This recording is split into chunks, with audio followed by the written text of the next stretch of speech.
Hey! What's with the backstage crew and the kids stealing the limelight?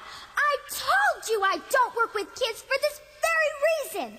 The darlings upstage me. Sorry. Mr. Spielman, I guess we got carried away. Sophia, the kids and the manger scene are staying, and that's final. The author would want it that way.